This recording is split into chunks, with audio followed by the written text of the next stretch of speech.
Hi, welcome. This is Dr. John DeMartini. This is one of the most amazing and inspiring shows that you can listen into. If you want to be on the edge of your seats, if you want to open up your heart, if you want to expand your mind, and you want to meet incredible people, stay tuned because you're just about to experience a transformative radio show that will change your life. And you're listening to the Dr. Pat Show that's coming up right next.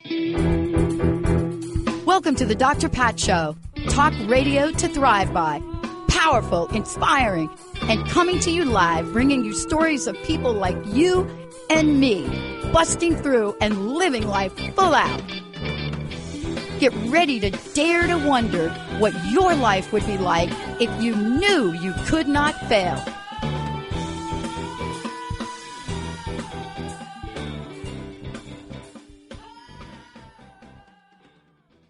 Good morning, I'm Joan Marlowe, and I am honored to have been asked to sub for Dr. Pat today for her show. And yeah, the question is, what would you do if you knew that no option was on the table that you were going to fail?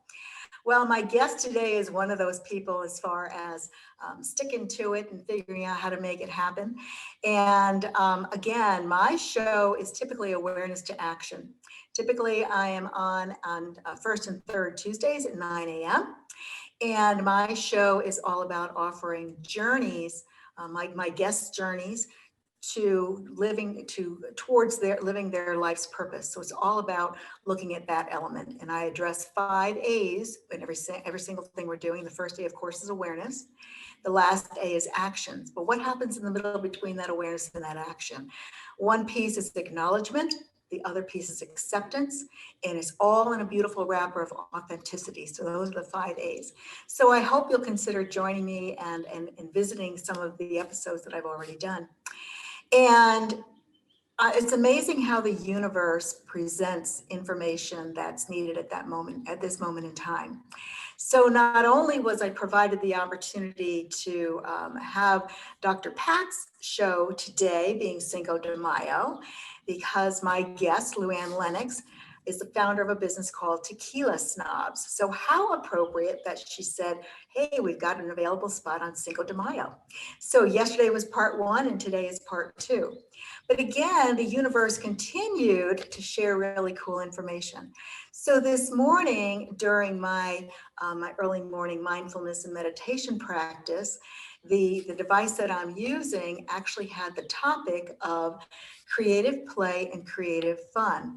And I just smiled to myself because I know what's ahead for you folks as far as what Luann has to offer.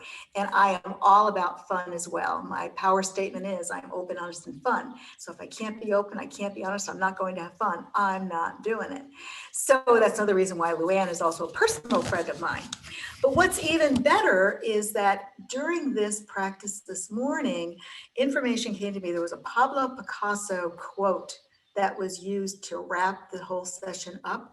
And it was something like, every child is an artist.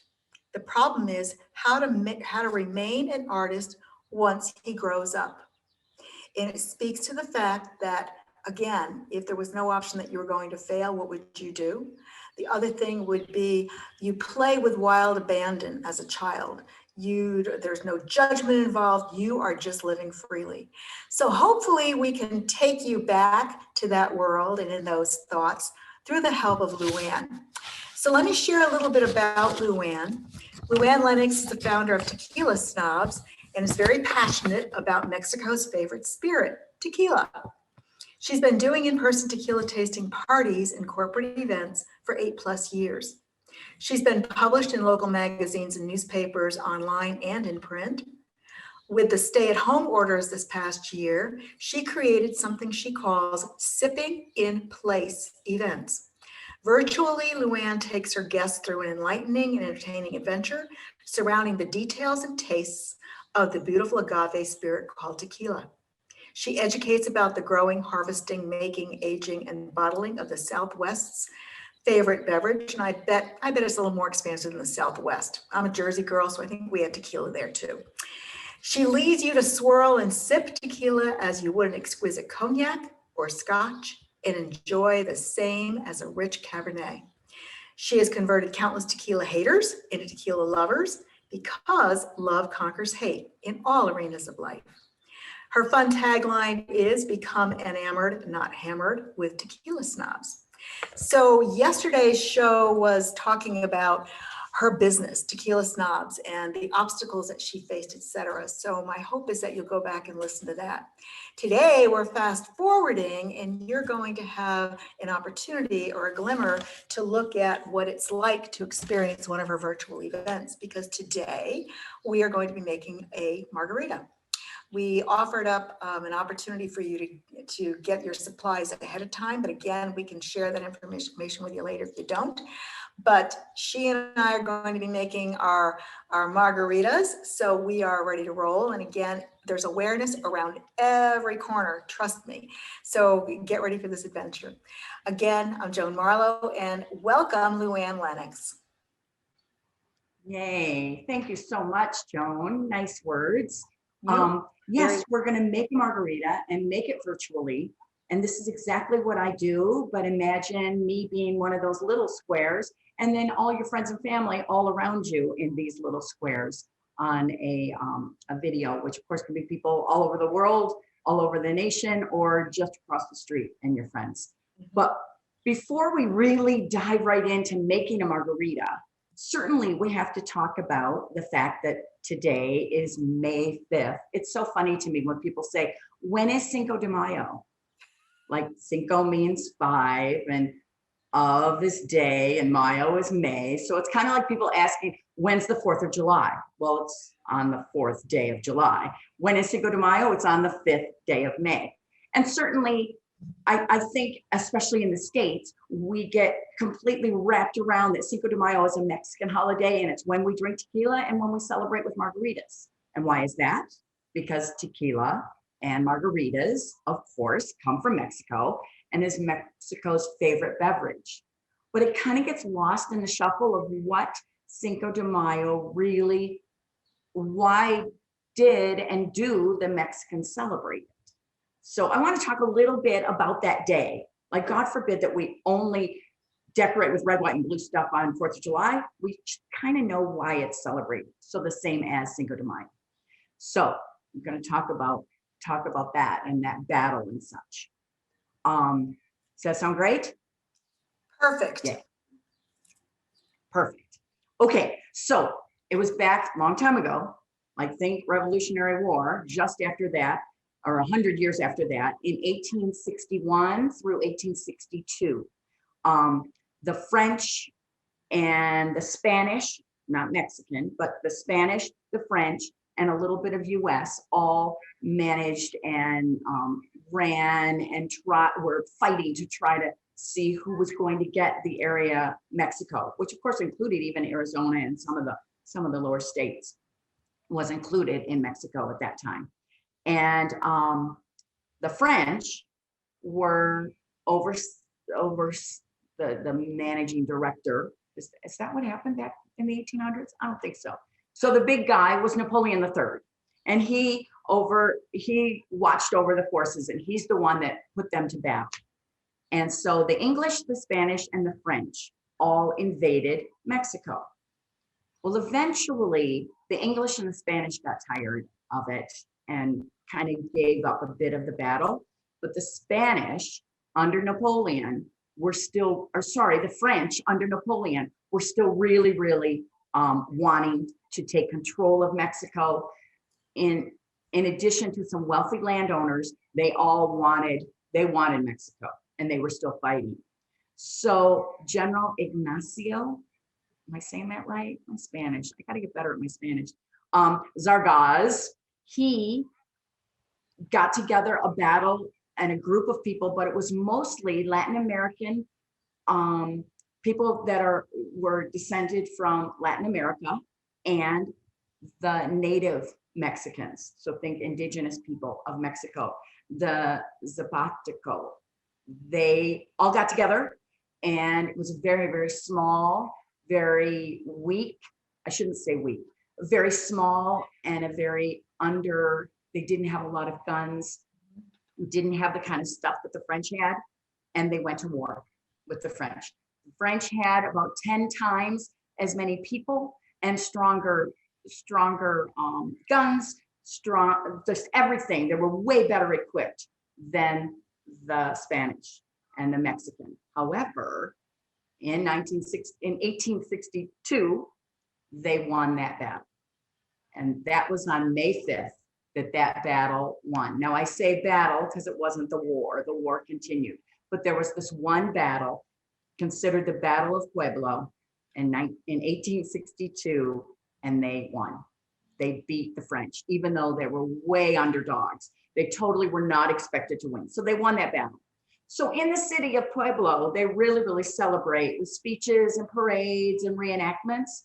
But truly, all of Mexico doesn't really celebrate Cinco de Mayo. However, us Americans, just like St. Patrick's Day, just like any holiday, we love it and embrace it like crazy.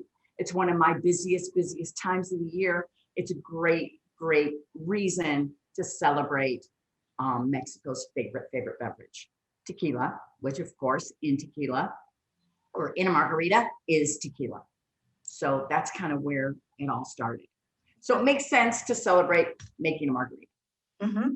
By all means. So can you take a couple of minutes and explain, where the tequila actually comes from? I mean, just the process of its journey to end up in a bottle? Absolutely. In a few minutes, how about a few hours? There's so much fun stuff to talk about with it. But tequila, of course, is made from the blue Weber agave. Has to be blue Weber agave. Can't call it tequila if it's made from any other type of agave. It has to be the blue Weber agave.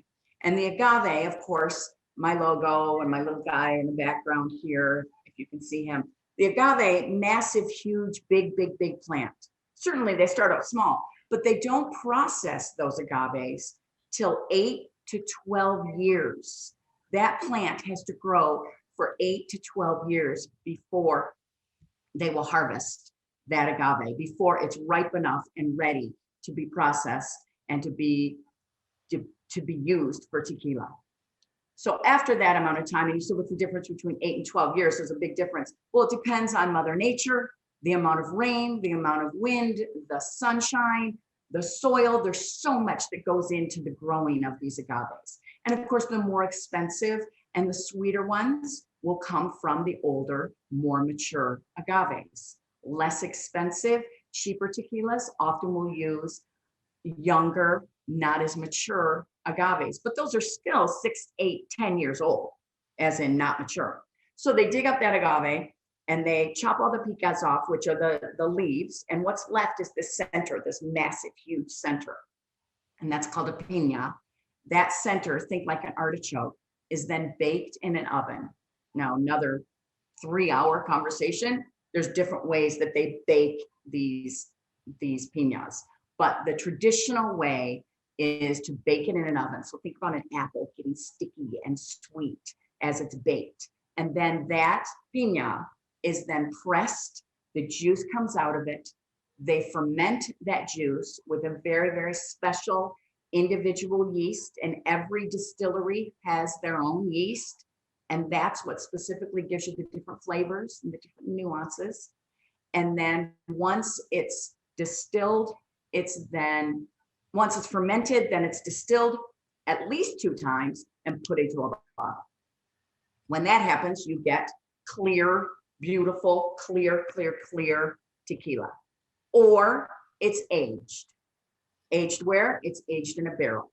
And there's lots that goes into the barrel aging and lots of different barrels and such. We'll talk a little bit more about that, but that's your choice. Either it goes straight into a bottle or the same juice is then rested in a barrel, which causes it to be reposado or añejo, depending on how long it's rested.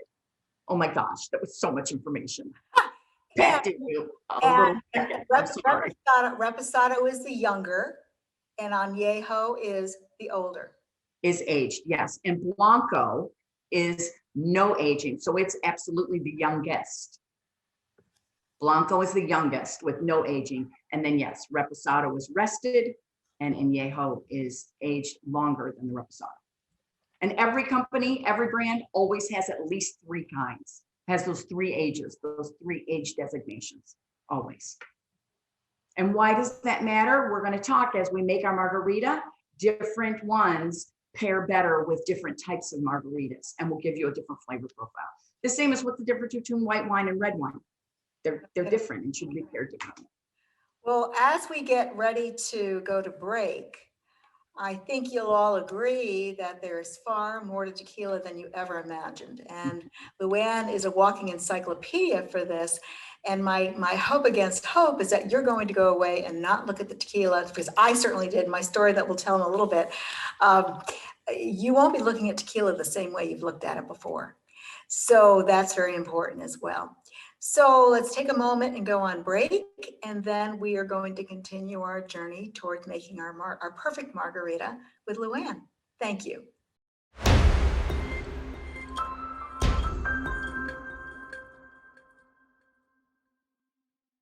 Yes, we have to have fun. That was totally unexpected, as you saw on our faces. That was so wonderful. Thank you, thank you, thank you, Jacob and Benny, for helping us with that. That's certainly made for the moment. Now we're in the mood. And as we come back from break, we now see that, that Luann has a gorgeous, gorgeous sombrero on. And of course, with everything with Luann, the sombrero has a story. So do tell. My fun sombrero. I don't know how they wear these though. Like, it's so big, can't do anything in it. I know. And She begged me not to have her wear it throughout the whole show. And it's perfect. I'd like to wear it the whole time, but I think it'll mess up my my agave squeezing. But yes, really, really beautiful. And this is a really legitimate, you know, a real one from Mexico. A very good friend of mine gave me these, and they were her grandfather's. So I always have them just on my display back there. But what better day to sport them as today? So yeah, beautiful, big and gorgeous, but I can't make a sensible margarita with it on. No, you can't. Sure. And Now this I can handle. How about I handle this one? There. Okay, cool. Perfect. There, am I cute? We know where it My is hair at all sticking up? times. There, perfect. So more importantly, let's talk. Look at you guys are getting to know the real me now. I'm getting all crazy. Let's talk about making Mexico's favorite drink on Cinco de Mayo. If you're not going to just sip tequila straight, which is really higher end tequila, is really what I would prefer you do. We're going to at least make the perfect margarita. Good plan? Good plan. Okay. So the sweet, the sour, and the buzz. Super easy. You're home watching me. There's no one around. Say it out loud. The sweet, the sour, and the buzz. Those are the 3 ingredients and the only things you need for your margarita. That's it. Now I'm going to go a little bit out of order because we want to talk about the lime first. That's the sour. The sour. Now I know you can get lime in a bottle, and on the back of the bottle, it'll say 100% lime juice. It's a lie. It doesn't work. I've tried it. I've bought it. And I looked at the ingredients. I actually had a really big event and I needed to make a whole lot of margaritas. So I thought, well, this is 100% lime juice. It'll be okay. I bought it. It was horrible. So that night, then I ran to the store and I squeezed 70 limes that night to make enough lime juice for my margaritas. So I'm telling you, there's nothing like it. These are very inexpensive and you've got to use a fresh lime. Now let's talk choosing the lime. And usually if I'm doing a tequila party or a margarita making party, I really have everybody show off their lime and we talk about it. And I know you're thinking lime, it should be green, but sometimes if it's a little bit yellow and a little bit sun-kissed, oh, Jones is perfect. Yes. That's actually better. And in my teeny tiny brain, I think it's hanging on the tree. And rather than it being totally green, when they picked it, it was a little bit almost overripe. And if it's overripe, again, think any kind of fruit, what's that going to impart? It's going to be a sweeter, more easier, more juicy, more ripe, more sweet is always better. So little sun-kissed spot on it is okay, but above all, you also want to make sure, and I wish I had a bad one and I don't, you want to make sure that the skin is very, very smooth.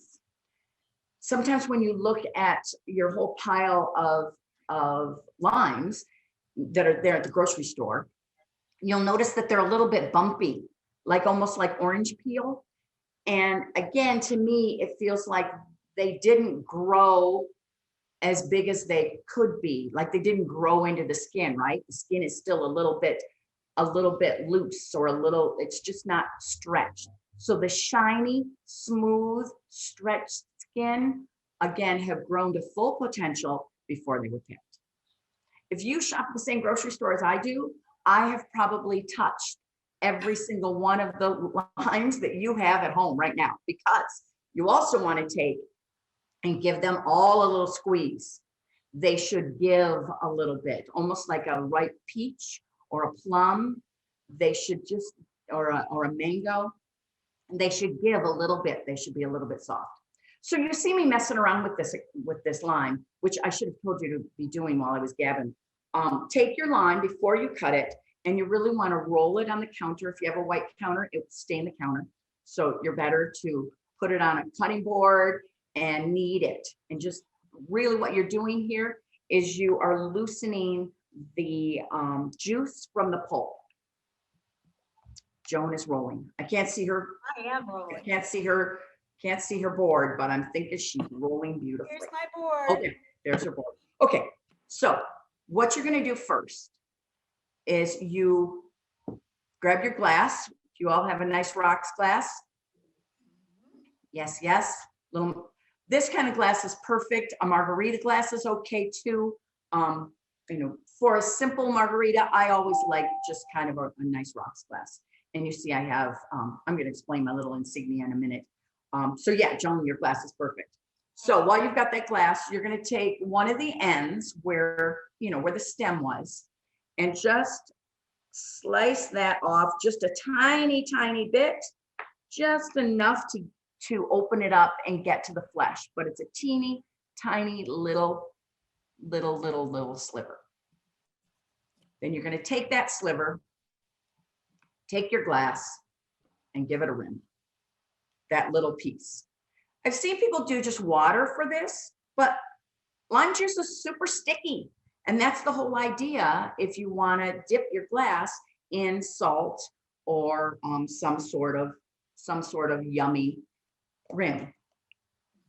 A lot of people say, I don't like salt. No salt for me. It makes me swollen or it's puffy or whatever. This is, have you ever heard of tahini? Tahini is a really neat, it's a little bit of chili spice and a tiny bit of salt. You can do that if you don't love the salt, but there's just something about that sensation when you press your lips up against the glass and you've got that little spicy or salty little flavor. So I highly recommend always rimming your glass. Even if you're not gonna take all the salt off of it, I just really recommend it. But I like this little red trim, is kind of fun and kind of nice. So you want to do that and set it aside. I can't tell you how many times I've put the ice in before I rim it, and I've literally turned it upside down and dropped the ice into my salt. Like, what am I thinking? So make sure you do that rim.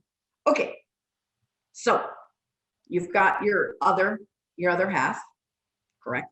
You've got the leftover lime now. Now you're going to take this and you're going to slice it in half, regular, like, doesn't matter, but lengthways. There's my little end that was cut off, right? And I'm going to cut it this way. I don't know how to explain, but just cut it in half. Cut it in half because we're going to squeeze it.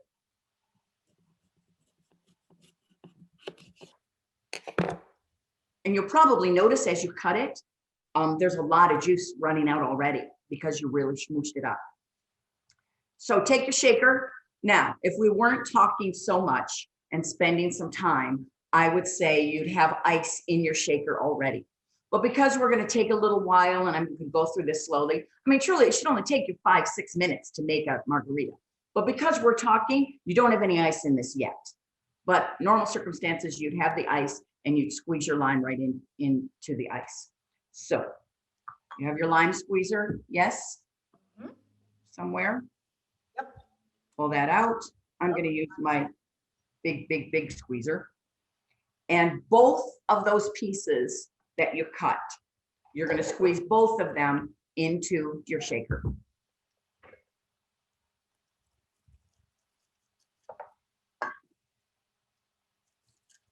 It's 1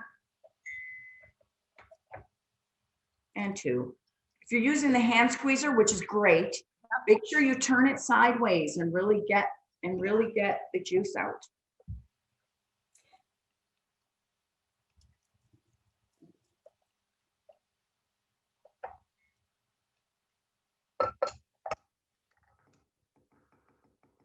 I'm not making any noise. It's all quiet. Okay, so, and because you don't have ice, you can really see, if you look in there, it's probably about 1 ounce. 1 lime will give you about 1 ounce of lime juice. So the sweet, the sour, and the buzz. And this was the sour. So when I come back, we're going to talk about the sweet. Super important. There are many sweet choices, and some of them are really bad ones. And then there's perfect ones. So we'll be right back. We're going to talk about the second step, the sweet, the sour, and the buzz. We're going to talk about the sweet. Sounds great.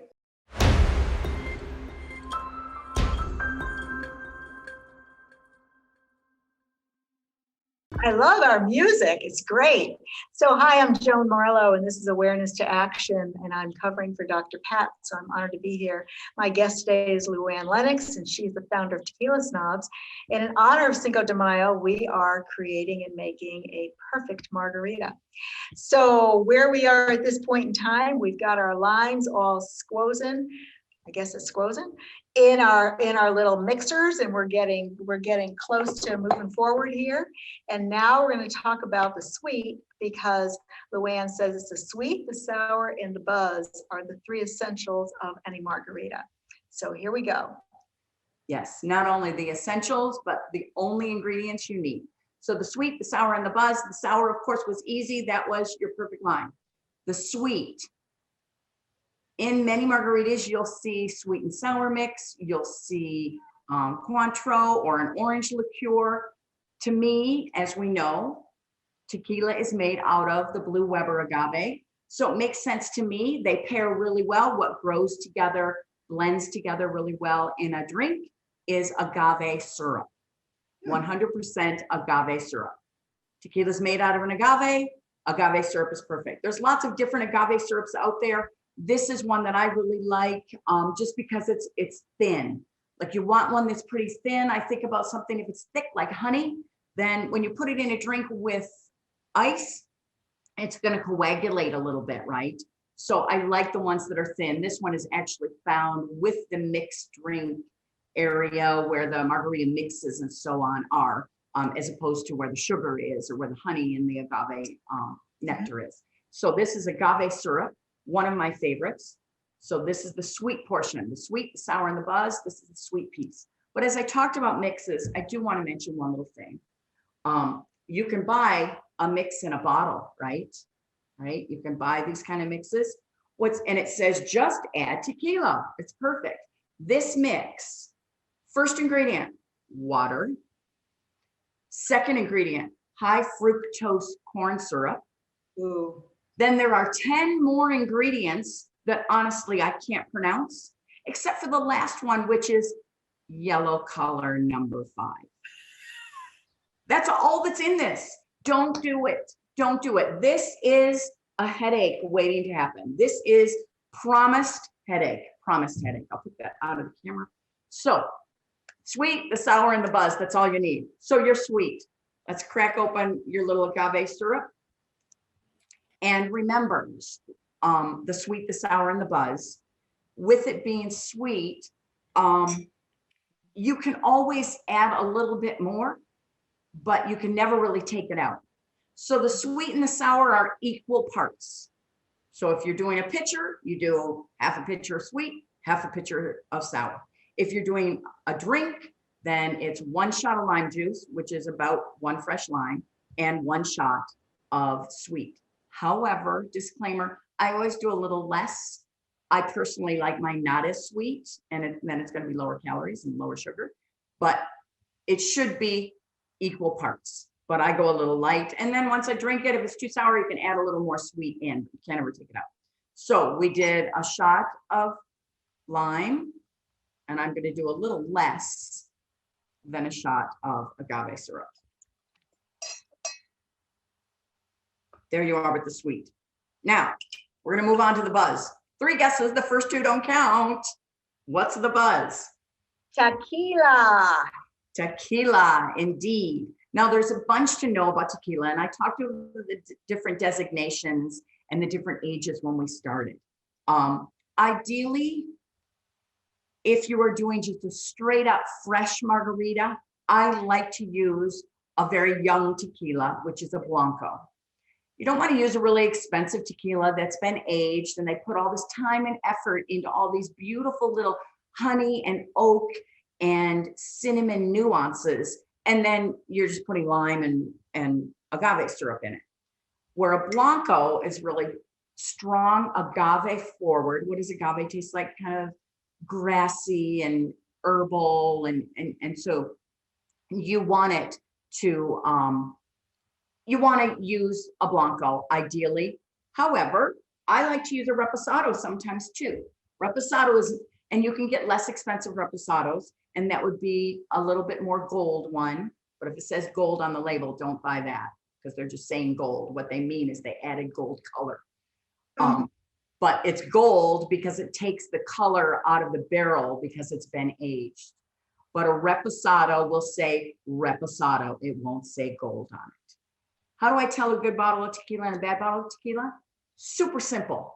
If you forget everything about this one tiny little thing you'll remember. Make sure somewhere on the label it says 100% agave.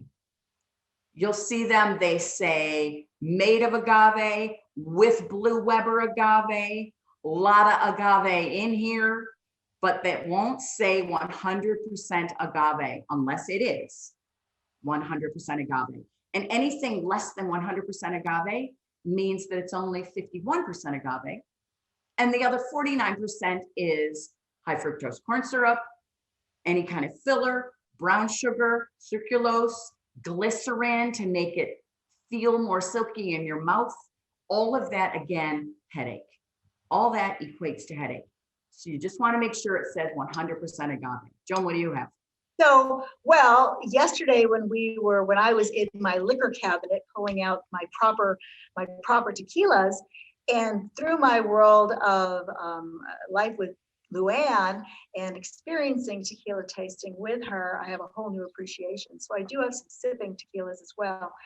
But again, when she was saying about the light part, one of the tequilas that I pulled out was clear. It was a Jose Cuervo Especial Tequila Silver, and it says it's made with blue agave.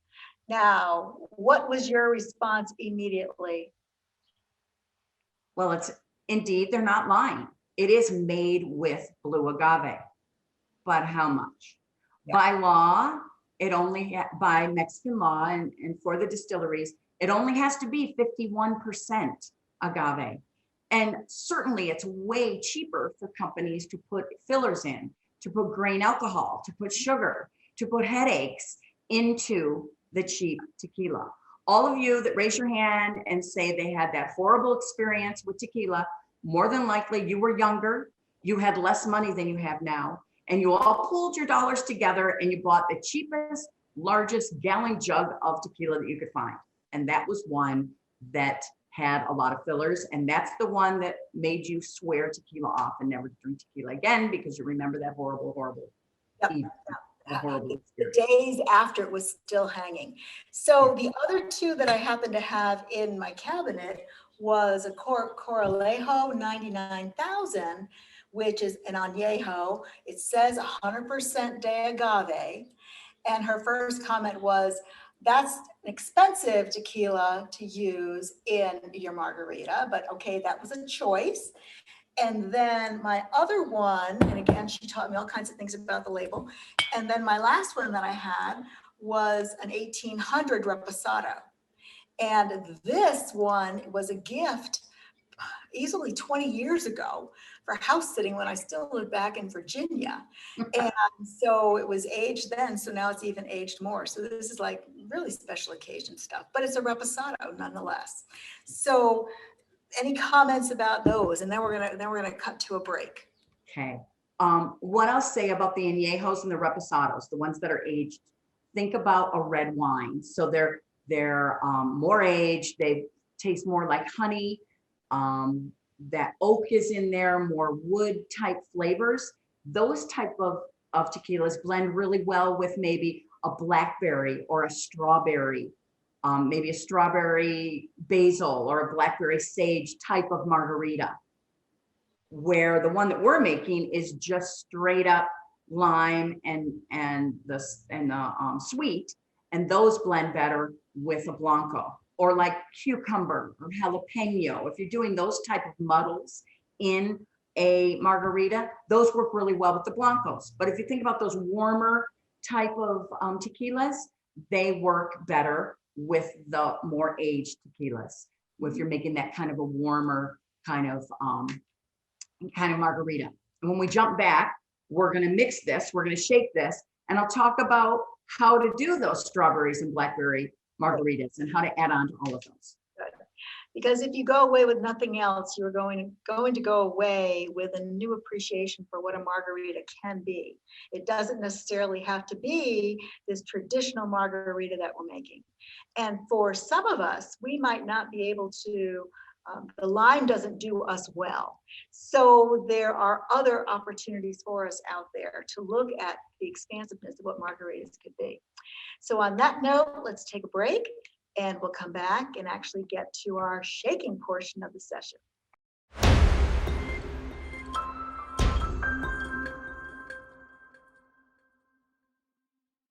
And just think, it's only 11:45, and here at least Pacific Coast time. So the East Coasters are already playing. Don't we usually follow that up that it's 5 o'clock somewhere? So it's 5 o'clock somewhere.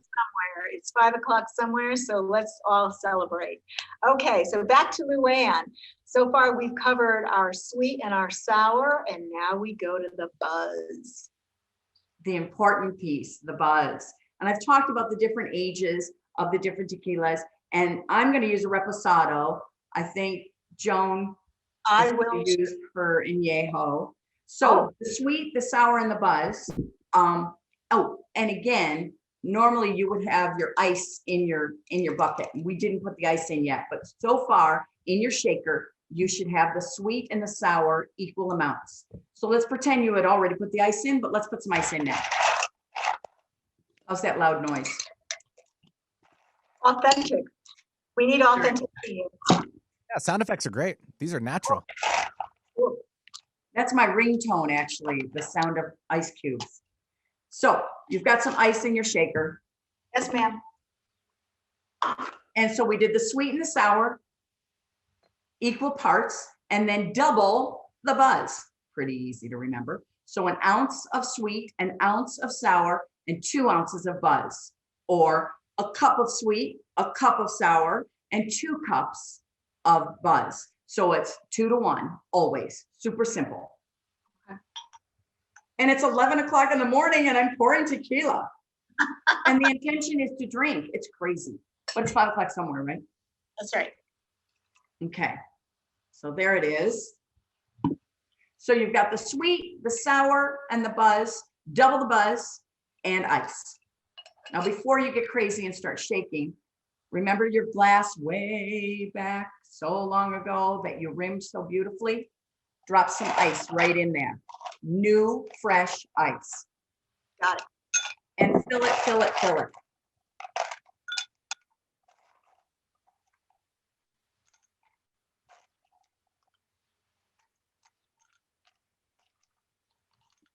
Beautiful. Okay, so you've got your glass full. Yep. You've got your sweet, your sour, and your buzz, and some ice. Oh, if you've got little holes in the top, make sure you put the cap. My When little you- strainer thing. Okay, this is the fun part, and imagine you and all of your friends on a screen, all of you shaking and dancing at the same time. I'm sorry I don't have some crazy fancy dance. I guess I should, but you're gonna just shake until it feels very, very, very cold. So let's go all together. It's 5 o'clock somewhere.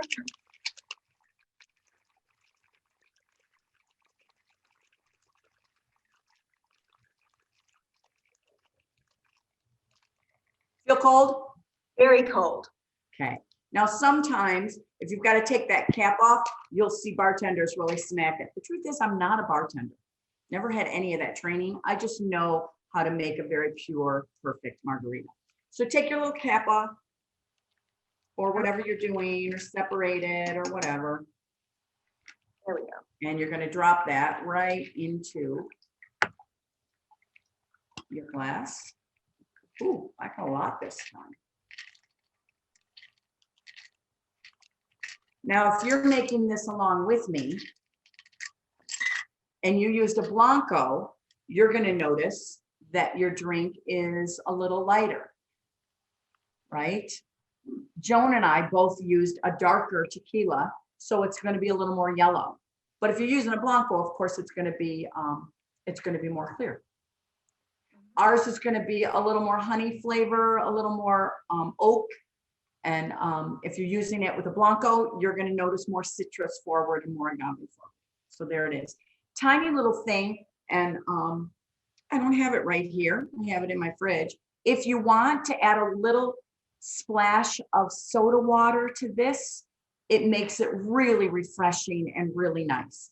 This sounds crazy, but if it's nighttime and it's cold here in Arizona, if it's getting like down into the 60s,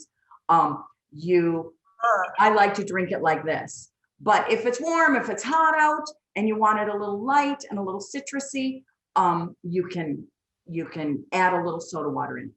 Now, one way to make sure that your drink is always really, really good tasting is to charge your glass. How do you charge your glass? You hold your glass up, you toast to the person that you love and the person that you're with, and you say salud. So here we go. Ah, salud.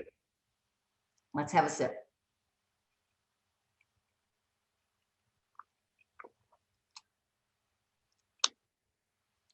If it's a little too tart, add a little more of your sweet.